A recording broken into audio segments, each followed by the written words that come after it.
বলো আল্লাহ, আমি আমার সন্তানরে মাফ করে দিছি। যদি তোমার পাওনা আমার সিনায় রাখার কারণে আমার কলম থেকে কালিমা বের হইয়া যায়। জুলফিকার আহমদ নকশবন্দি সাহেব বলেন যে তার মা পা রাখতে চায় না,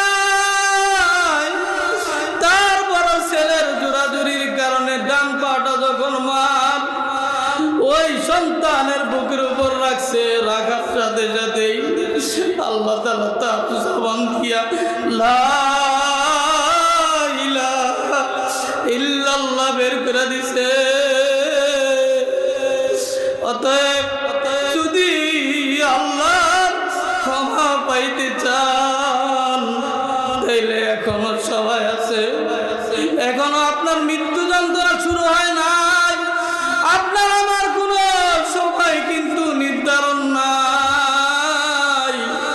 আগের যুগে সময় নির্ধারণ ছিল, অথবা মানুষ মনে করতে অসুস্থ হবে, তারপরে আস্তে আস্তে দুনিয়া থেকে বিদায় নিবে। কিন্তু ভাই আমার আপনার কোনো সময়ের নির্ধারণ নাই। হইতে পারে আজকে রাত্রি আপনার হায়াত শেষ হয়ে যাইতে পারে। অতএব মজলিস থেকে যাওয়ার আগে তওবা করবেন। মজলিস থেকে গিয়া বিবিরে যদি কষ্ট দিয়া থাকেন তাহলে বিবির কাছে মাপ চাইবেন। মার যদি কষ্ট দিয়া থাকেন তাহলে মার কাছে মাপ চাইবেন, বাবার কাছে মাপ চাইবেন। হাকিম আক্তার সাহেব রহমতুল্লাহ আলাইহি বলেন এই যে স্বামীরা অসুস্থ থাকে, রিজিকের অভাব অনটন হয়, এটার কারণ হলো বিবিরে কষ্ট দেওয়া।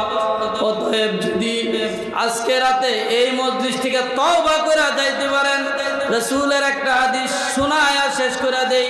আল্লাহ রাসূল বলেন ক্বালা রাসূল